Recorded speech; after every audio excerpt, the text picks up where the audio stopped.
Olá, seja muito bem-vindo a mais um Entrevista em Destaque, o seu programa de entrevistas aqui da Rádio e TV Alepa. Hoje, quinta-feira, amanhã de quinta-feira, a gente está aqui ao vivo na 101.5 FM, comigo, Gabriel Oliveira. Gabriel, o tema de hoje é um tema muito interessante, avisando logo quem está em casa, quem está no trabalho, no gabinete, aumenta o volume, chama todo mundo que a gente vai falar de moda. Exatamente, a gente vai falar de moda, de direito e também da Amazônia Legal. Então, desejar um bom dia para nossa entrevistada, que é a Renata Batista, que é advogada com 22 anos de experiência, professora e também consultora. Possui um currículo de excelência e é doutora em Direito Econômico, também mestre em pós-graduação em Processo Civil pela Fundação Getúlio Vargas, Fashion Law e Fashion Business, e atualmente é presidente da Comissão de Direito da Moda da OAB aqui do nosso estado, além de ser a primeira em toda a Amazônia Legal. Desde já, um bom dia para você. Muito obrigado pela sua participação aqui conosco na 101.5. Muito obrigada pelo convite, Gabriel. Estou muito honrada com esse convite. Já falei que eu trago muitas memórias da Assembleia Legislativa durante a minha vida. E é uma emoção estar aqui falando hoje do meu trabalho atual e falando de direito da moda, uma área do direito tão nova e tão pujante com vocês.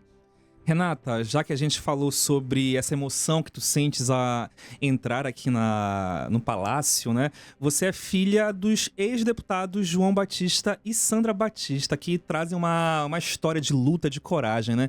Conta pra gente como é a tua história com a Alepa, né? Como é entrar aqui, essa sensação sempre que tu tens que vir ao poder. A minha primeira entrada na Alepa data de 40 anos atrás. É um negócio assim que não é tão pouquinho, né? Na verdade, foi o primeiro mandato do meu pai. Meu pai, deputado João Batista, foi eleito enquanto liderança do movimento dos trabalhadores rurais.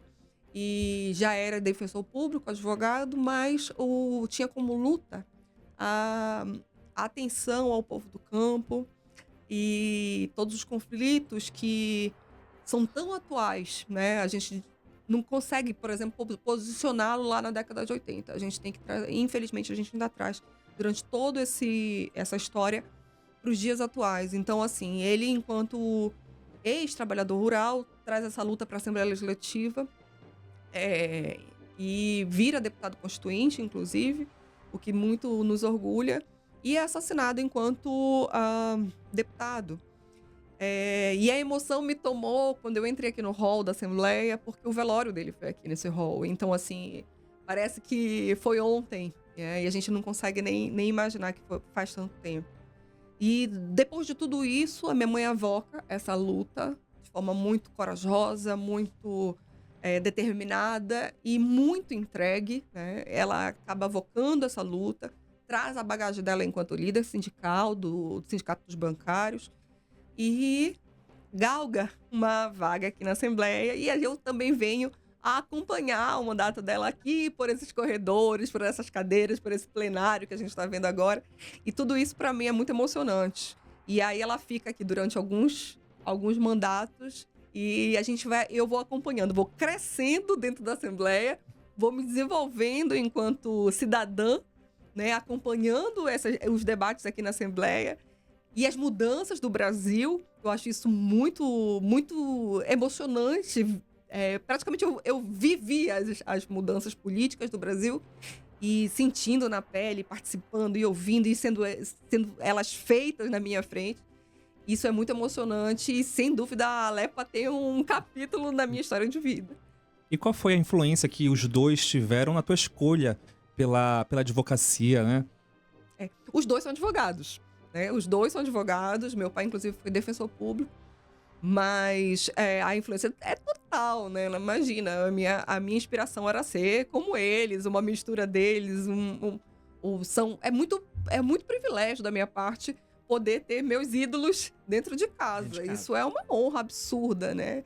E ainda ver, por exemplo, por onde eu ando, né? Seja na Câmara Municipal, seja na Universidade Federal do Pará, seja em vários símbolos de atuação de poder, as pessoas ainda lembrando, trazendo a memória deles. Isso é muito interessante e é muito gratificante. E, obviamente, eu não podia desperdiçar essa bagagem, né? Essa bagagem toda eu tinha que fazer com que ela também retornasse à sociedade sob a minha ótica, né? Então, doutora Renata, eu vou perguntar uma coisa, agora saindo um pouquinho aqui do Poder Legislativo, indo para a moda, sobre você em si, lembrando sobre o seu pioneirismo, você que aqui na Amazônia Legal é a primeira presidente da Comissão de Direito da Moda da Amazônia Legal. Então é um marco para a nossa região, especialmente quando a gente fala de proteger o que é nosso. Eu queria que você falasse um pouquinho sobre a importância, sobre a sua posição, como é para você estar onde chegou. Muito obrigada pela pergunta, porque realmente esse início as pessoas sempre ficam muito curiosas para saber, né? Porque de lá para cá já são 10 anos dentro do direito da moda e isso é muito impressionante, né? O nome o correto que eu me apresento, eu sou uma fashion lawyer, né? Porque eu sou uma especialista em fashion law. Sim. Por que fashion law? Porque o nicho nasce fora do Brasil, nasce nos Estados Unidos. A partir da liderança daquele movimento PETA, eu não sei se vocês recordam, aquele movimento ainda muito crescente, ainda muito presente nos desfiles de moda pela luta contra o uso de peles animais. Então, a professora, a advogada, que era liderança desse movimento nos Estados Unidos, especialmente em Nova York, a doutora Susan Scafendi, que inclusive foi minha professora, ela desenvolve, na verdade, a partir do questionamento. Por que eles usam pele animal? Né? Era imoral, enfim, indignante, mas não era ilegal. Uhum. Então ela disse mesmo, óbvio que precisa de uma legislação para dar suporte para impedir a utilização de peles, que na verdade era o que mais chocava na época em relação à moda, né? E aí o que acontece? Ela diz isso mesmo, se eu não tenho o resguardo de uma lei proibindo, obviamente eles vão continuar usando. Então ela se aprofunda nessa pesquisa e garante uma luta por essa primeira conquista do fashion law. Então, o direito da moda ou fashion law são equivalentes. A gente, na verdade, traduz porque o Brasil precisa ter o seu próprio estilo. A gente tem que respeitar a nossa brasilidade, nossa língua, nossa amazonidade agora, né? E reinterpretar a moda sob o ponto de vista crítico. Né? A gente não pode interpretar a moda com recorte exclusivamente da tendência, do consumo, da cor do ano, da passarela. A moda é muito mais que isso. Inclusive o lado B, ele chega a ser obscuro, porque hoje a moda é uma das indústrias no mundo que mais pratica trabalho escravo, análogo à escravidão. É a indústria que mais polui, isso disparadamente, né? Desde a sua concepção, produção e descarte. Então é a indústria que apresenta índices alarmantes nos bastidores que muitas vezes não nos é apresentado, né? A desigualdade de gênero é uma das indústrias que mais apresenta, porque a moda é feita para mulheres, mas ela é decidida por homens, ela é coordenada por homens e ela tem as decisões tomadas sempre por homens. Então, são dados de direitos humanos, são dados econômicos, são dados sociais que precisou desenvolver um estudo jurídico exclusivo, sob a ótica dessa indústria. Renata, até sobre isso, depois que tu começaste a estudar o direito da moda e vieste para o Pará, acho que tu te deparaste também com um dos pontos que são mais sensíveis, que é a pirataria, né? O nosso povo, as nossas comunidades que produzem muita arte, que vai além da moda, eles sofrem com a pirataria, para além disso até nossas árvores, frutos, né? A gente já passou por isso, né? A gente sabe. E de que forma o direito pode proteger esse tipo de trabalho dessas pessoas que às vezes são humildes, né? Que estão ali no artesanato, às vezes até na Praça da República a gente vê. Verdade. Sem dúvida nenhuma, quando o direito da moda ingressa no Brasil, lá o começo dos anos 2000, o Brasil avoca muito sob a ótica da propriedade intelectual, né? Por que sobre a ótica da propriedade intelectual? Porque as brasilidades são muito copiadas, plagiadas, né? Porque a cópia em si, ela pode ou não ser criminalizada, mas o plágio é absolutamente criminalizado. Ou seja, você dizer uma marca de muito expoente, por exemplo, a Farm, que cria estampas com muita brasilidade. Se você pegar e botar Farm no item contrafeito, ou seja, feito contra o titular, que é a empresa em si, obviamente ele será crime. E, principalmente, a gente acabou desenvolvendo o direito da moda no caminho de proteger o mais específico que há de brasilidade. E para a Amazônia, o recorte desse novo nicho de direito é sob o ponto de vista da proteção de artesanatos, manualidades de povos originários, né? Além disso, a gente também tem que considerar, por exemplo, onde eu estou muito presente, eu estou presente em 2 produtos que não há proteção legal, por exemplo. E a gente está batalhando por indicações geográficas, ou seja, o reconhecimento que somente aqui é produzido, como é o queijo do Marajó, entendeu? Na verdade, são 3 itens que eu acho muito temerários e que sofrem e já têm sofrido o impacto do plágio, que é o bordado marajoara, o pingente de Muraquitã, né, que é feito de pedra-sabão, nasce no Tapajós a partir de uma pedra-sabão específica daquela geografia. O bordado marajoara, que nasce também da cultura marajoara para ornamentar homens e mulheres num dia de festa, para simbolizar proteção, para simbolizar o sagrado, e tem todo traços e grafismos muito específicos, e a cerâmica, né? Tanto do Paracuri quanto do Marajoara, e a tapajônica também. Então, são 3 itens que eu posso destacar, por exemplo, da Amazônia, que merecem urgente a nossa tutela legal. E como é que isso acontece? Acontece com a proteção da propriedade intelectual.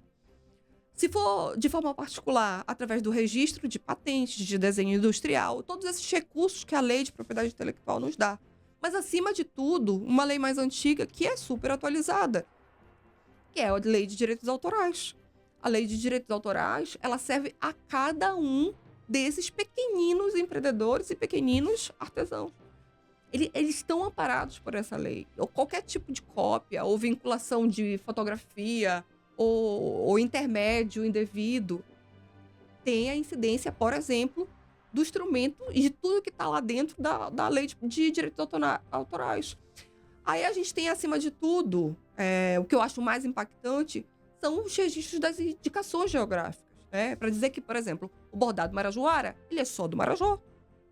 E a gente vê o bordado marajoara sendo comercializado, a gente atende denúncias em Santa Catarina, a partir de máquina de bordado. E isso, na verdade, é uma lesão grave que vai além dos indivíduos, de uma indivíduo como a bordadeira. Ele impacta, na verdade, toda a cultura amazônica e paraense, né? Até sobre isso, recentemente, o governo federal, pela Embratur, né, lançou o selo Amazônia. Sobre isso, queria saber a tua opinião, se tu gostastes lá da estética da Amazônia. Que tipo de seguridade isso traz pro produtor? Se isso já é esse escudo que tu falas, ou se ainda precisa ser feito mais? Isso é bem polêmico. Polêmico porque o selo já nasce com uma grafia que parece que é plágio, né? Que já tinha uma marca registrada com aquela estética de design. Então, assim, eu acho... Já começa a polêmica aí. Mas eu acho que, assim, eu sempre falo, e a gente conversava, que existe...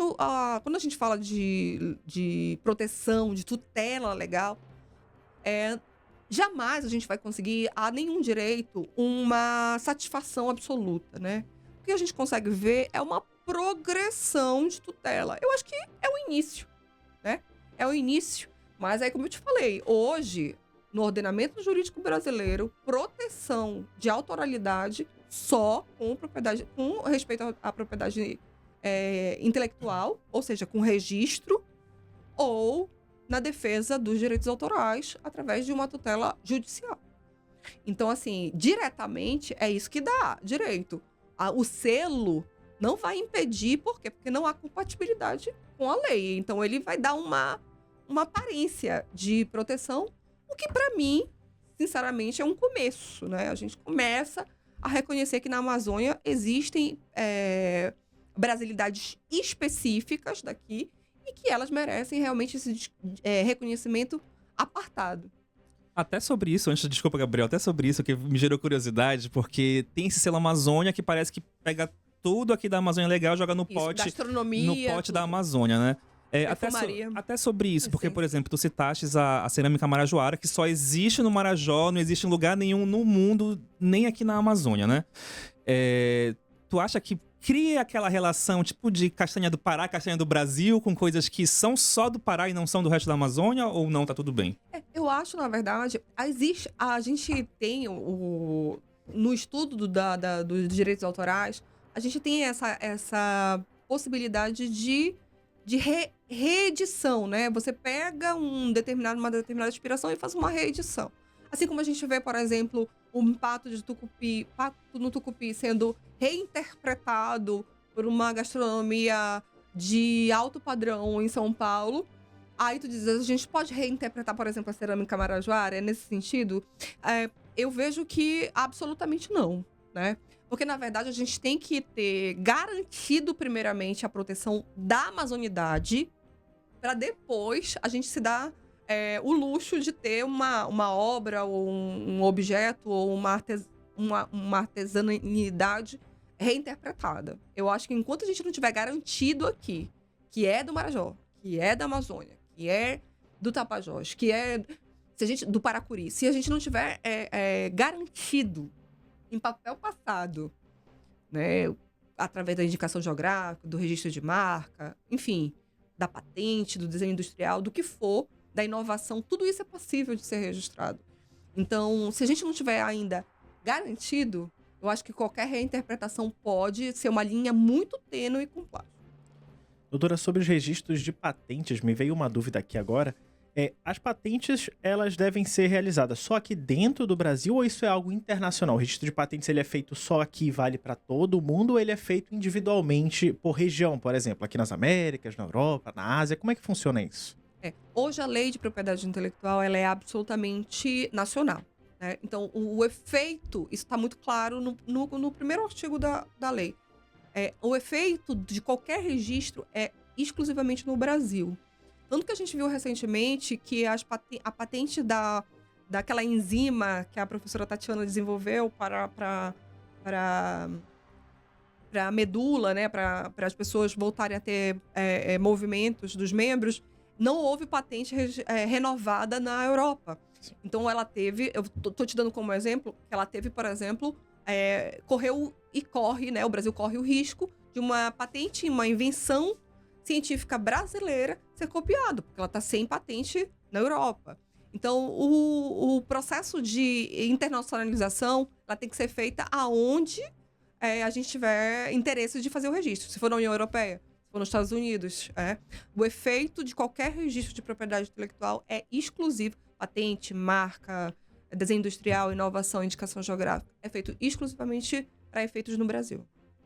Renata, no seu Manual do Direito da Moda, você traz a seguinte questão. Por que entender de direito econômico e de moda é a diferença entre o sucesso e o fechamento de um negócio? Na verdade, assim, hoje a minha atuação ela é muito voltada para gerenciamento, né? Enfim, consulta, gestão de negócios. Sejam eles micronegócios ou seja eles para grande empresa. Essa identificação de que a gente precisa ter uma retaguarda de base econômica para que um negócio se desenvolva é absolutamente importante. Num que sentido? A gente precisa saber aonde é que está o dinheiro do brasileiro. Qual é o movimento do dinheiro? Se vocês for observarem, qualquer ação, por exemplo, de gigantes como o Mercado Livre, Avan, eles vendem desde a colher até o carro. E aí, o que vocês observam? O destaque na mídia é moda. É moda. A moda com o mercado... Moda... Lá eles vendem de tudo, desde o parafuso até o carro. Então, assim, se a gente fizer esse recorte, a gente consegue identificar que a moda tem um volume de interesse, né, de compra do consumidor brasileiro. Isso é inegável. E esses dados são levantados de forma muito precisa, científica, por muitos institutos no Brasil. Seja a ABIT, né, a Associação Brasileira de Indústrias Têxteis, seja o próprio SEBRAE, O próprio Sebrae faz um estudo muito aprofundado, né, dessa movimentação de microempresas e pequenos negócios. A própria... O DIEESE, né? Existem muitas fontes de dados que a gente pode determinar qual é o interesse. E aí a gente vai para o quê? Para fechamento de venda. Eu faço uma conciliação. Eu fui me especializar em fashion business justamente para isso. Eu fiz uma conciliação do meu conhecimento acadêmico com conhecimento de prática empresarial. Para compreender o quê? O que a gente consegue avaliar? O que está em destaque?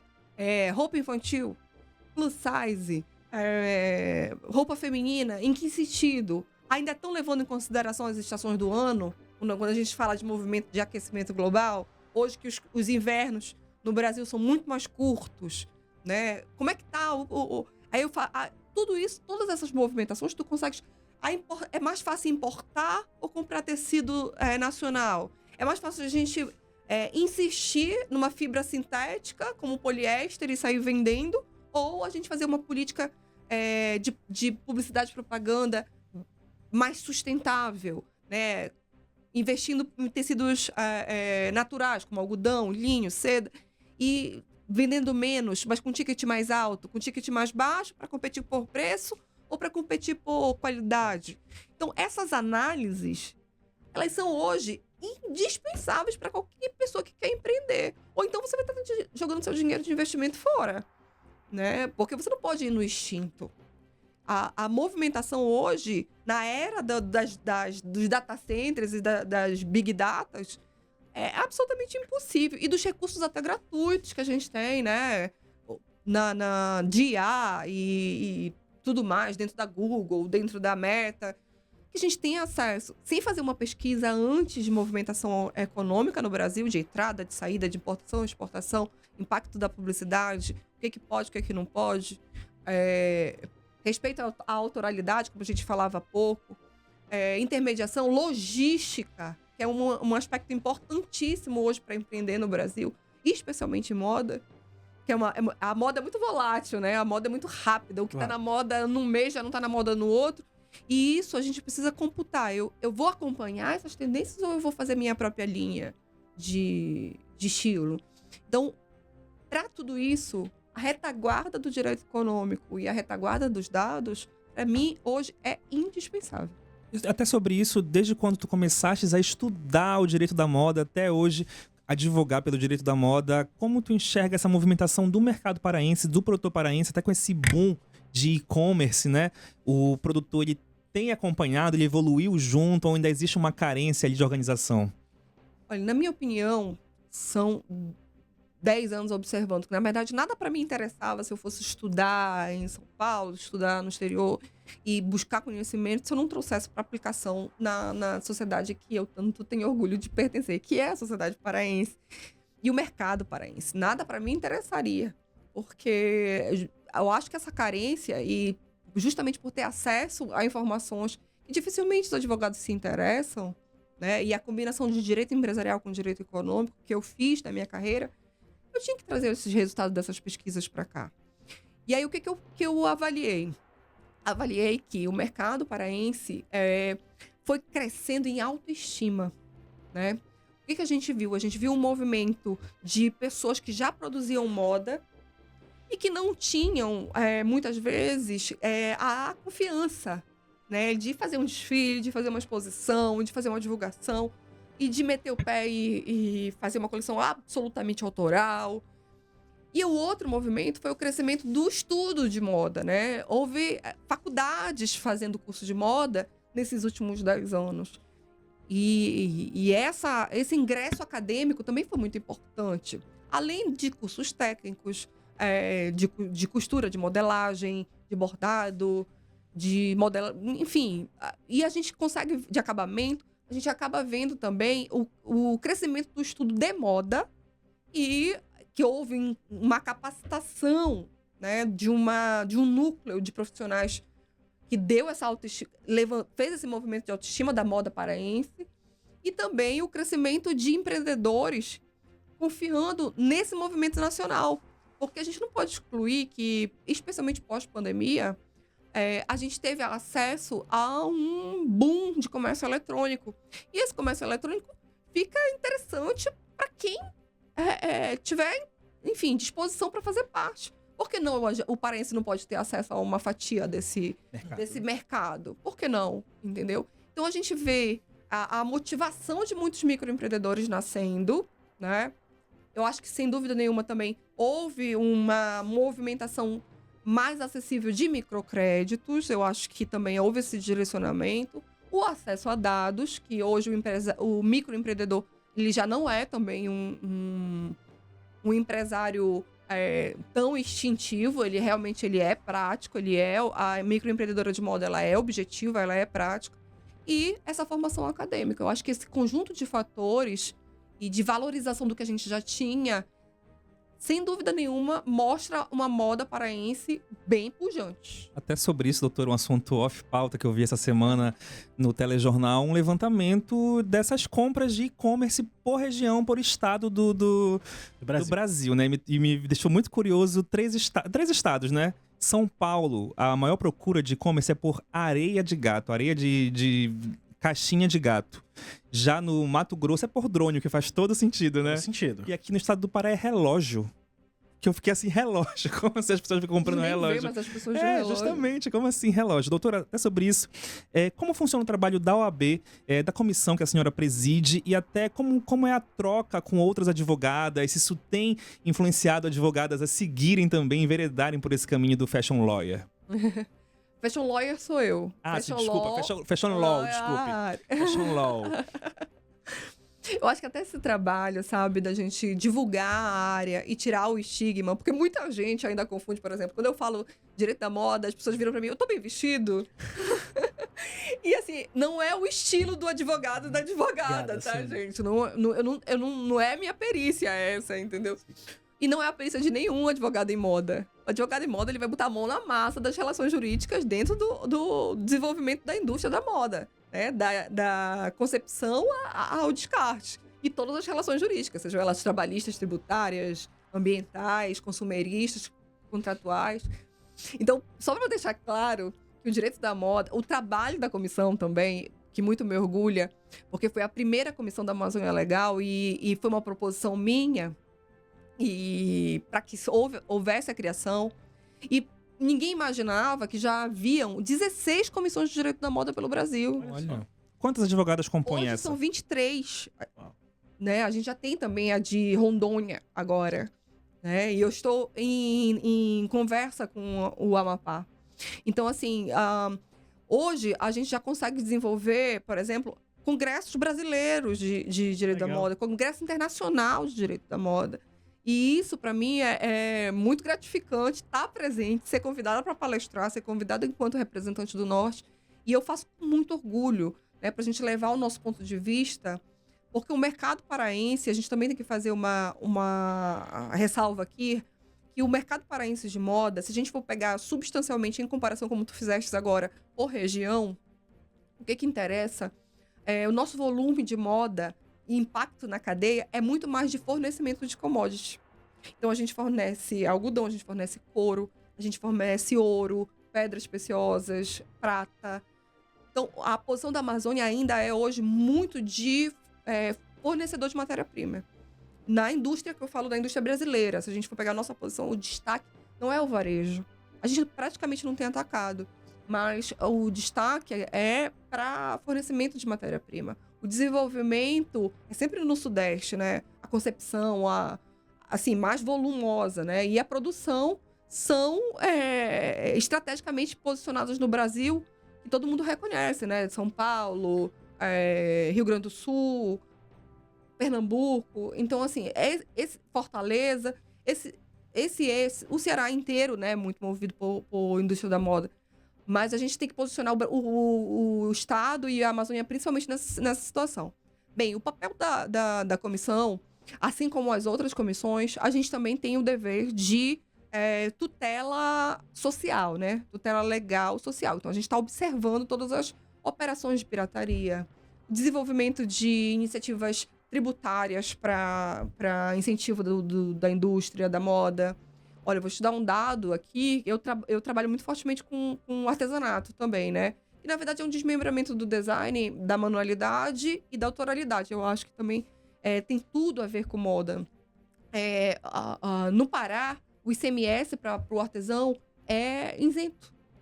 E muitos artesãos não sabem disso. Acabam pagando o seu DAS-MEI, por exemplo, um registro de quem é registrado enquanto MEI, microempreendedor individual. Lá no cômputo do Simples, está incluso, está embutido o ICMS. E no Pará, o ICMS para o artesão é isento. Não é isento em todos os estados, mas no Pará sim. Então eu acho existem situações que a população não sabe. Então a gente acaba também desnudando a legislação, as políticas públicas, né? Por exemplo, o artesanato e a moda especificamente, foi reconhecida a partir de 2023, 2024, né? No início do governo Lula, 2022, desculpa, 2022. 23, começou o governo. 23. É reconhecido a partir da regulamentação, regulamentação do Ministério da Cultura. Ele tinha sido extinto no governo anterior. Quando eles regulamentam, retornam com o Ministério da Cultura, com a ministra Margareth Menezes, a moda sai do empreendedorismo e vai para a cultura. Ou seja, qual é a metamorfose? Hoje a moda pode disputar editais de incentivo à cultura, né? Aldir Blanc, Semear no Estado, mais Rouanet, Paulo Gustavo, todas essas leis de incentivo que vierem para propulsar o mercado de cultura também servirão à moda e ao artesanato. Então, assim, muita gente não tem esse conhecimento e esse também é uma das atividades da comissão. Além de que, hoje nós temos orgulhosamente quase 20 membros da comissão, né, incluindo acadêmicos e... Apenas membras? Não, membros. Ah, tá. Membros. E existem também homens que fazem parte da nossa comissão. E, assim, todos são muito bem-vindos. Eu até deixo aqui para... Convite. Aproveito a oportunidade para deixar o convite. Quem quiser fazer parte da comissão, venha. Acadêmicos ou advogados, bacharéis, interessados, podem vir contribuir também como consultores da comissão. Porque a gente acaba tendo um corpo, né, para fazer o quê? Reivindicar determinadas situações, pedir esclarecimentos, né, pleitear, fazer debates, fazer grupo. A gente tem um grupo de estudo, a gente promove debates, a gente faz parcerias. Por exemplo, nós vamos ter agora um evento muito interessante no dia 28, que eu também quero divulgar, nosso próximo evento. O título que nós definimos foi Por que o Diabo Veste Prada? Olha só. Vai ser dia 28, em parceria com o Instituto Fashion Revolution, uma instituição internacional de moda, que está vivendo agora, do dia 22. Eu até vou fazer uma palestra hoje no Canto, a convite do Fashion Revolution. Do dia 22 ao dia 28, a gente vai estar vivendo essa semana de quê? De debates de moda, sobre uma moda justa e limpa e sustentável. Então, assim, a comissão é esse ente, né, que está sempre discutindo, claro, sempre sob o ponto de vista jurídico, mas representando a indústria dessa forma coletiva. Doutora, para finalizar aqui, fazer uma pergunta um pouquinho mais pontual. A senhora acredita que o judiciário, seja ele o brasileiro, quanto aqui o nosso regional paraense, ele está preparado para entender as particularidades da moda, da indústria têxtil e também da economia criativa que tem se proposto muito nos últimos anos? Ótima pergunta. É porque as pessoas, na verdade, não veem muito essa praticidade, o concreto do direito da moda. E, na verdade, existe... É bom fazer essa ressalva aqui, tá? A gente instrumenta as leis que já existem, né? Como, por exemplo, eu dei exemplo há pouco. Propriedade intelectual, direitos autorais, Código Penal, quando a gente fala de plágio e contrafação, é um crime comum. Então, assim, lei de resíduos sólidos, né? E todos esses debates, a gente instrumentaliza toda a legislação, o ordenamento jurídico que já existe, mas também a gente tem especificidades, né? Porque você tem que compreender a moda sobre esse ponto de vista de indústria, de mercado, né? O comportamento do consumidor, o que está acontecendo, poluição, direitos humanos. A gente tem que compreender a moda com todos esses seus desdobramentos muito específicos, né? E aí, as pessoas não conseguem ver, por exemplo, que existem especificidades, como eu dei agora, a questão da isenção só E a gente tá esperando sair o debate sobre a taxa das blusinhas, que vai ser ainda essa semana ou na outra, no Congresso Nacional. O que seria a taxa das blusinhas, só pra quem não sabe? Assim, é a discussão mais vigente, né, sobre moda. O que acontece? Houve, há 2 anos atrás, uma tributação a pedido do varejo e do atacado brasileiro de moda, que se organizaram para pedir para o governo federal um reajuste das taxas de importação que impactaram, para vocês verem o volume, diretamente no comércio de moda. Então, ele foi tão impactante que acabou ganhando até esse título de taxa das blusinhas. Então, o que aconteceu? Houve um reajuste de 25% para 45%. Para quê? Para tentar deixar a competitividade viva. Porque a taxação da indústria nacional chega, né? Dependendo, porque, na verdade, as pessoas têm que compreender também que os tributos eles têm competência. Né? Não é só do governo federal, governo estadual, governo municipal. E aí, na combinação deles, em muitos estados, chegava até 70% do valor do produto. Wow. Então, a indústria nacional estava tendo, na verdade, aqui uma concorrência desleal. Um sufocamento, né? Um sufocamento. E, para isso, para tentar equalizar essa disputa, eles acabaram elevando a taxa de importação, né, para 45% e apurando que a importação era substancialmente naquela que nós não mencionamos, né? A Shein e tudo mais. Era substancialmente de peças de moda, porque o comportamento do consumidor também foi estudado. E o comportamento do consumidor brasileiro era o quê? Predominantemente de roupas e de uma peça. Então ficou taxa das blusinhas, por quê? Porque o consumidor brasileiro compra uma peça, mas não deixa de comprar. E fica fiel a essas importadoras, principalmente chinesas, porque o preço era muito mais acessível. E descartando, inclusive, questões de conscientização, né? De educação para o consumo, de análise sobre o impacto do poliéster com a pele. E tem estudos, inclusive, aí afeta, inclusive, o sistema endócrino e imunidade. Então, assim, o consumidor ficou cego por preço. E para que isso, ao menos esse preço seja competitivo e que a indústria nacional não feche as portas, houve esse reajuste para essa competitividade. Esse debate ele é iminente, pode ser essa semana ou na outra. Então, a gente tem que discutir de forma muito séria, porque efetivamente criou uma deslealdade de mercado, né? Isso é notório, todo mundo sabe, né? Que aumentou quando a gente faz as compras nesses mega e-commerces no exterior. Então, a indústria teve um pequeno fôlego, né? Tanto que houve aí uma apuração de até 4% de respiro de faturamento. Esses são dados que a gente precisa... Mesmo eu sendo um microempreendedor de moda, que ando com um catálogo ou ando com as minhas coisas numa mala e vendo porta em porta, eu preciso ter conhecimento, né? Eu preciso ter conhecimento.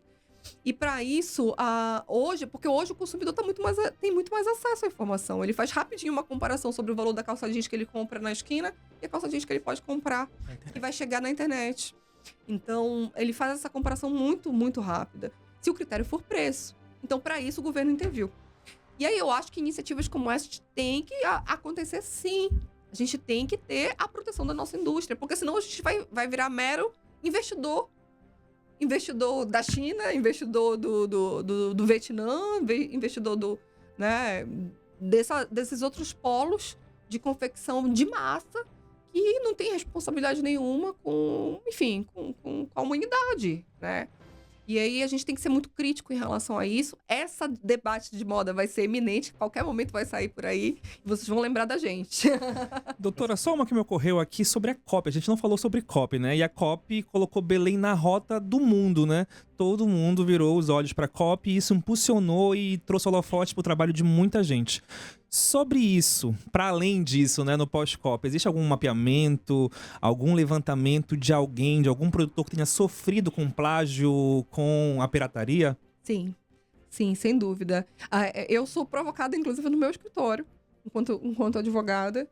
Muitas pessoas autorais que participaram de feiras, de exposição, mesmo que fosse um stand pequeno, mesmo que tiveram algum tipo de impacto nas suas peças e já viram elas sendo copiadas, né? Até porque existem muitos debates além do plágio em si do produto. Tem a questão da apropriação cultural. Tem debates de ordem de respeito à ancestralidade, né? De respeito completo à origem dos produtos, dos insumos que são usados. Como eu falei há pouco, a questão do bordado. Ele é feito por dias por uma bordadeira e você compra uma blusa muito parecida de máquina. A que ponto isso daí não viola, por exemplo, a cultura brasileira enquanto todo, né? Enquanto coletividade. Então, assim, houve sim, com a COP, 2 movimentos, tá? Eu participei da COP ativamente em vários debates, principalmente nos debates que chamaram mais atenção, foi o debate de descarte, né? De descarte, de lixo, de operacionalização dos lixos não recicláveis, absolutamente, e dos lixos, inclusive, contamináveis, né? Como é o caso, por exemplo, da roupa íntima, como é o caso, por exemplo, da roupa da moda praia. São riscos em forma de peça, em forma de maiô, em forma de calcinha. É um risco que está sendo só repassado. Então, houve também um movimento muito grande, eu acho que o Brasil inteiro está sentindo, de crescimento da moda circular. Então, o second hand, hoje em dia, também está muito grande. Isso é uma vitória, né? Do povo desmistificando que é roupa de defunto, que é roupa dos outros, que tá energia ruim. Então, comprando efetivamente de brechó e os brechós crescendo. Mas, para isso, a gente também precisa de alguma organização e alguma regulamentação, né? Então, eu acho que a COP teve reflexão muito impactante. Primeiro, sobre esses hábitos de consumo, sobre o respeito às amazonidades, especialmente sobre o ponto de vista, no meu caso, da moda e do artesanato. E houve também uma crescente eu digo até para além do plágio, né, de apropriação cultural. E esse debate tem que ser exclusivamente, infelizmente, ainda hoje, discussão do direito autoral no judiciário. Doutora, a gente está chegando no final da nossa entrevista. A gente vai encerrar agora com um ping-pong aqui, tá? Não sei se a senhora já participou de um ping-pong alguma vez. Aqui diz a resposta é uma palavra só, mas acho que uma palavra não dá, então vamos de respostas curtas. Ainda mais para quem fala pra caramba. Ainda mais pra doutora, Doutora, vou pedir pro Gabriel me acompanhar nessa aqui. Doutora, uma lição de João Batista na sua vida? Coragem. E uma lição da sua mãe, da Sandra Batista. Sandra Batista. Não posso dizer. Ela, na verdade, tinha um título de Mulher de Coragem, né? Sabe? Quando se apresentava Sandra Batista, Mulher de Coragem. Não posso repetir a coragem, mas eu posso repetir a fibra. Porque, diferente do meu pai, ela ficou, né? E ela passou por todas essas dores da vida e criando 3 filhos e viúva com 28 anos. Então, na verdade, e retomar a luta e voltar para cá e dentro desse mar político que a gente acaba, né, se inebriando de tanta notícia negativa, manter uma carreira tão incólume, manter uma carreira tão sustentada e respeitada e honrada, eu acho que, sem dúvida nenhuma, é uma honra. Ela é uma honra. O direito do artesanato. Necessário. Eu sou autora, me permite só fazer esse jabá. Por favor. Eu sou autora do primeiro livro, primeira obra de direito do artesanato do Brasil. Eu tenho viajado, inclusive, falando muito sobre ele. Nós estamos na 3ª edição, ou seja, já foram 3.000 cópias. No Brasil de 2025, que foi lançado ano passado, durante a Feira do Livro, eu tive essa honra de ser selecionada pela Secretaria de Cultura, de fazer o meu lançamento no stand ano passado na Feira Panamazônica. E, para mim, muito me orgulha não só vender, né? Aqui não é só essa questão, mas proporcionar uma elucidação por parte do artesão, que muitas vezes é desmerecido, é esquecido, é subestimado, né? E garantir, de alguma forma, um ponto de elevação dessa autoestima, de que a arte é realmente uma arte fazer artesanato. E a gente desnuda direitos, deveres, oportunidades, e através dessa minha obra do direito ao artesanato. Então, para mim, direito ao artesanato é necessário. Como é ser mãe da Alice? Ah, muito delícia. Olha, o meu ponto fraco, vocês me deixaram sem palavra, gaguejando e com o olho marejado. É uma experiência revolucionária, eu acho, ser mãe no Brasil, especialmente de uma menina, né? Diante de tanta, enfim, dos crescentes índices de violência contra as mulheres, misoginia, feminicídio, eu acho que, acima de tudo, ser mãe da Alice é uma arte, é uma arte da guerra, vamos dizer assim mesmo. É uma guerra. Eu me sinto todo dia vencendo uma luta diária para garantir que a formação e o acompanhamento do ser humanozinho se desenvolvendo de forma cidadã, digna, honrada, né? Fazendo parte. Porque, acima de tudo, a gente não pode só pleitear notas boas ou qualquer tipo de... né? Não é só pão e circo também para as crianças, né? Não é só proporcionar viagem ou no seu ou estudo ou saúde. A gente não pode se apegar mais a isso, né? Nesse contexto também de digitalização, né? Com essas crescentes violências cibernéticas, a gente todo dia é um desafio. Eu acho que é uma luta diária que muito me honra todo dia dormir e acordar sabendo que eu venci. O que é a moda aqui no Pará? A moda daqui do Pará, para mim, é um orgulho. Eu acho um orgulho, porque é absolutamente diferente de tudo que há no Brasil. Porque a gente tem muita influência ancestral. Você vai em qualquer desfile de qualquer grande estilista hoje paraense, há um resgate de população originária. Em alguma proporção, ou umas menos, outras mais, né? Além do design, a gente também tem grandes profissionais, stylists, fotógrafos de moda, iluminadores de moda, DJ de moda, modelos, influenciadoras de moda. Então, a gente tem também uma gama de profissionais que cercam a moda paraense, jornalistas de moda, né? A gente tem essa gama de profissionais que cercam a moda paraense, que eu tenho muito orgulho de divulgá-los, de prestigiá-los. Aonde eu for, eu vou carregar, com certeza, esses nomes com muito orgulho. E sobre a OAB Pará? A OAB Pará, na verdade, eu vejo como uma grande oportunidade. Grande oportunidade não só para mim, tá? Uma grande oportunidade para quem se interessar por essa área. Porque, na verdade, a gente tem que ser honesto, né? Para trabalhar com o direito da moda, tem que gostar de moda. Não sou especialista, né, em design, em estética, mas eu acho que tem que gostar de se inteirar sobre moda em si. Né? Agora, por exemplo, eu estou fazendo o curso de História da Moda. Para entender, né, a complexidade, o quanto que nos séculos passados a indumentária fazia parte dessa relação de poder, o quanto era correspondido, o quanto você tinha de babados, o quanto você tinha de altura de cabelo ou de adereço, correspondia ao quanto de poder que você tinha, ou se você cobriu o pescoço ou não cobriu o pescoço, significa se você era saudável ou não era saudável. Então, essas relações antropológicas, eu acho que a história tá me satisfazendo. Então, assim, eu acho que tudo isso eu tento trazer, por exemplo, para a comissão.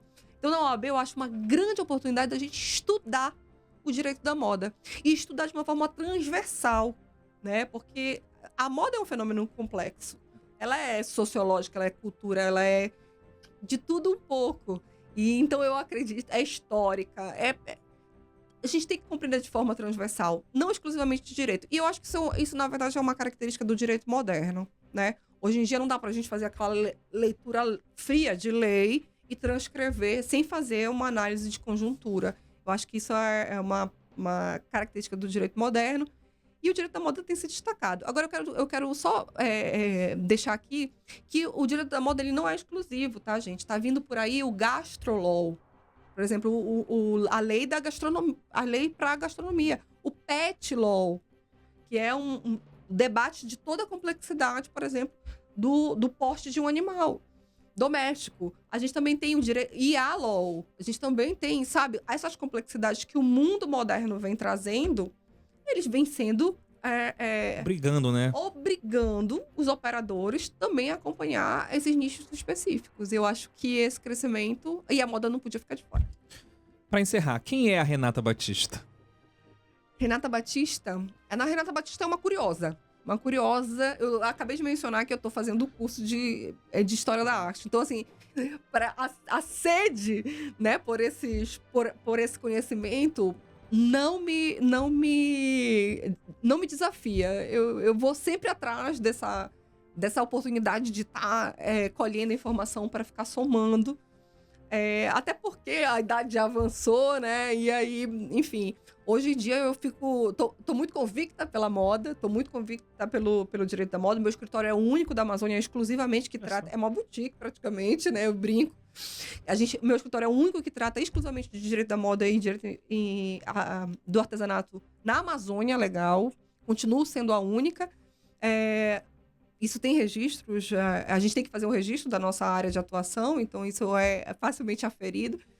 E tenho muito orgulho, né, de que eu gosto dessa sensação também do pioneirismo, sabe? Eu acho que esse desafio nunca me assustou.